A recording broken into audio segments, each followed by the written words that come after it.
मार दो मुझे कोई फर्क नहीं पड़ता। मेरे मरने से अगर ये दलित समाज, ये बहुजन समाज, ये पिछड़ा समाज, ये आदिवासी समाज अगर मेरी मौत के बाद खड़ा हो जाता है, आवाज बुलंद करने लगता है, अपना संघर्ष करना शुरू करता है, तो मेरे लिए इससे बढ़िया मौत कौन सी होगी। मेरा तो जीवन सफल हो गया। वैसे भी मेरे ये बहुत महत्वपूर्ण प्रेस कॉन्फ्रेंस। अभी आपने देखा कि जंतर मंतर पर बाबरी मस्जिद के सिलसिले में एक प्रदर्शन हुआ। उसमें कुछ मीडिया साथियों ने मेरे से पूछा, उसमें एक बात आई मंदिर तोड़ने वाली, और इस मंदिर तोड़ने वाली बात पर पूरे देश में जबरदस्त तरीके से हंगामा मचा हुआ। उस पूरी बात को समझने की कोशिश नहीं की गई, लेकिन एक पर्टिकुलर पोर्शन निकाल के, वो लगभग 1-1.25 मिनट का है, और उसको पूरे देश में वायरल किया जा रहा है। बहुत तबीयत से वायरल किया जा रहा है, व्हाट्सएप पर डाला जा रहा है। और उसके बाद में आरएसएस, बजरंग दल और इससे जुड़े हुए जो संगठन हैं, उनके द्वारा मेरा फोन नंबर लगातार फेसबुक पर, सोशल मीडिया पर डाला जा रहा है। मेरे नंबर को ट्रैक किया जा रहा है, टेप किया जा रहा है, मुझे ट्रोल किया जा रहा है, और मुझे जान से मारने की धमकी दी जा रही है। मेरी हड्डी पसलियां तोड़ने और मेरे हाथ पैर तोड़ने की धमकियां दी जा रही है। मैं ऐसी कीदड़ भभकियों से डरने वाला नहीं। ये मैंने बहुत देखे हैं, ऐसी धमकियां होती हैं, इनसे कोई फर्क नहीं पड़ता। लेकिन जिस बयान पर इतना हंगामा है, जिस बयान से लोगों को इतना दुख हुआ है, लोगों की भावनाएं आहत हुई हैं, लोगों को दर्द हुआ है, जो बिल्कुल तीर की तरह चुभा है, जानना नहीं चाहेंगे कि वो बयान मैंने क्यों दिया, क्या कारण है उसके पीछे कि मैंने इतना कड़वा बयान दिया। किसी की भावनाओं को आहत करना मेरा मकसद नहीं था, किसी का अपमान करना मेरा मकसद नहीं था, लेकिन लोगों को उस दर्द का एहसास कराना मेरा मकसद था, जिस दर्द की वजह, जिस दर्द को हम लोग लगातार सहते हैं, झेलते हैं। और वो दर्द क्या है? मंदिर तोड़ने की बात आई, हालांकि मैंने उसमें किसी हिंदू मंदिर को तोड़ने की बात नहीं कही है। पूरा वीडियो देखिए आप, किसी हिंदू मंदिर को तोड़ने की बात नहीं कही है, लेकिन हिंदू संगठन मेरे खिलाफ है। इससे फर्क नहीं पड़ता, कितने भी खिलाफ हो जाओ, और भी जो भी हो वो भी साथ में खड़े हो जाएं, इससे फर्क नहीं है मुझे। मैं डरने वाला नहीं हूं, डरा नहीं हूं। ये जो कहा था मैंने, इसीलिए कहा था कि जो दर्द आप हमें लगातार दे रहे हो, हमारी बहन बेटियों की इज्जत आबरू लूटी जाती है, किसी का एक बयान नहीं आता। हमारे भाइयों को मारा जाता है, किसी का एक बयान नहीं आता। आपने देखा होगा गुजरात में, ऊना में जिस तरह से कांड हुआ, आपने देखा होगा जो महाराष्ट्र में जो कांड हुआ, कितने हर जगह ये सारे के सारे कांड होते हैं, रोज होते हैं। हर 8 मिनट में दलित समाज की एक बहन बेटी की इज्जत आबरू लूटी जाती है, उसका कत्ल किया जाता है, उसका रेप किया जाता है, कोई नहीं बोलता। लेकिन मैंने ये बात कही तो सब बोले, और मैंने ये जान के कही, ये एहसास दिलाने के लिए कि जो तुम घृणा फैला रहे हो, जो तुम नफरत फैला रहे हो, और तुम्हारे सर संघ चालक फैला रहे हैं, इस घृणा का, इस नफरत का केवल एक परिणाम होगा, इस देश में नफरत फैलेगी और पूरा देश नफरत की और अशांति की आग में झुलसने लगेगा। क्या यही चाहते हैं? और केवल यही नहीं, इसके बाद में आपने देखा रामदेव ने जिस तरह का बयान दिया। रामदेव ने कहा, जो एक वैचारिक क्रांति थी, परम पूज्य बोधिसत्व बाबा साहब डॉक्टर अंबेडकर, पेरियार, साहू जी महाराज, राष्ट्रपिता महात्मा ज्योतिबा फुले, संत कबीर, उन सबकी जो थी, वो जो उनकी विचारधारा थी, क्रांतिकारी विचारधारा, जिसने इस देश के पाखंड को चुनौती दी, पाखंड को दूर कर दिया, अंधविश्वास को दूर करने का प्रयास किया, उसको वैचारिक क्रांति, वैचारिक आतंकवाद कह रहे रामदेव, वैचारिक आतंकवाद। और वो बयान कहीं ऐसी जगह नहीं दिया गया। वो एक बहुत बड़ी सभा थी, बड़े प्रबुद्ध लोग बैठे थे, आप उस वीडियो को देखिए, उसमें समझ में आता है। और किसी भी उस सभा के प्रबुद्ध व्यक्ति ने उसका कोई विरोध नहीं किया, उसके बाद भी किसी ने उसका विरोध नहीं किया। और यही नहीं, उसके बाद एक जिस समय योगा कराते रामदेव, उस योगा की क्लास में सुबह सुबह रामदेव ने कहा कि पेरियार अगर मेरे समय में होता तो उस जूते, इतने जूते पड़ते कि मर जाता। आप हमारे महापुरुषों का अपमान करेंगे और हम शांत बैठे रहेंगे। और ये कौन कह रहा है? ये प्रमुख लोग हैं, वो कह रहे हैं आप नफरत फैलाओगे तो नफरत ही मिलेगी। इसलिए मैंने आज तक जीवन में किसी को अपशब्द नहीं किए। मुझे मजबूरी में ये सारी की सारी बातें कहनी पड़ी, और सिर्फ इस बात के लिए इस देश की जनता को, इस देश के धर्मनिरपेक्ष और अच्छे लोगों को ये एहसास कराना कि साथियों, नफरत से देश नहीं चलेगा, प्यार से देश चलेगा, सामंजस्य समन्वय से देश चलेगा। हम एक दूसरे के सहयोगी बने, एक दूसरे के साथी बने, उससे देश चलेगा। नफरत फैलाने से कुछ नहीं होगा।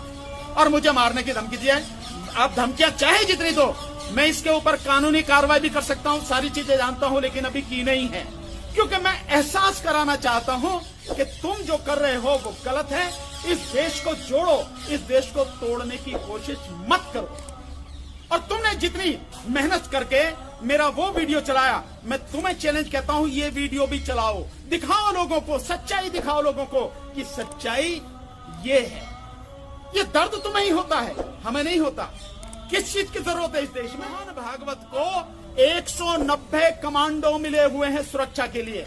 भाई तुम्हें क्या जरूरत है? उन्हें BMW गाड़ी मिली हुई है बुलेट प्रूफ, उन्हें Z+ सिक्योरिटी मिली हुई है। मोहन भागवत इस देश के सबसे ताकतवर व्यक्ति जो कहते हैं कि 3 दिन में हम सेना तैयार कर देंगे पाकिस्तान के खिलाफ। तुम्हें सिक्योरिटी की जरूरत है भाई? वो किसका पैसा है भाई? वो देश का पैसा है ना, देश की जनता का, आपका, हमारा, हर व्यक्ति का, टैक्स पेयर का पैसा है, जिससे उन्हें इतनी बड़ी सुरक्षा दी जा रही है। किस बात के लिए दी जा रही है? केवल नफरत फैलाने के लिए। आप नफरत फैलाएं। मैं वकालत करता हूं, दिल्ली में वकालत करता हूं।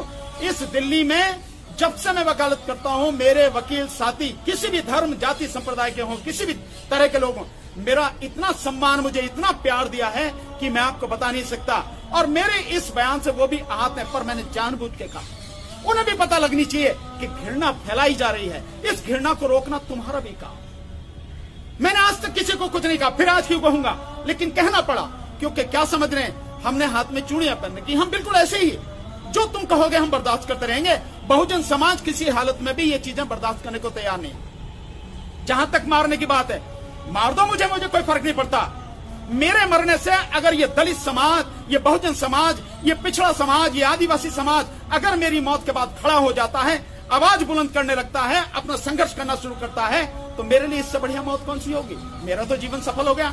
वैसे भी मेरे शरीर की एक एक बूंद, मेरे शरीर का एक एक कतरा मेरे बहुजन समाज के लिए है, दलित, शोषित, पीड़ित समाज के लिए, आदिवासी समाज के लिए है, इस देश के लिए है। इस देश के जो अच्छे लोग हैं उनके लिए मेरा जीवन है। मुझे कोई फर्क नहीं पड़ता, लेकिन गलत बात न बर्दाश्त की है, न बर्दाश्त करेंगे, और मुंह तोड़ जवाब देंगे इस बात का, चाहे कोई भी हो, वो सरसंघ चालक हो, रामदेव हो, इस देश का प्रधानमंत्री हो, कोई भी हो।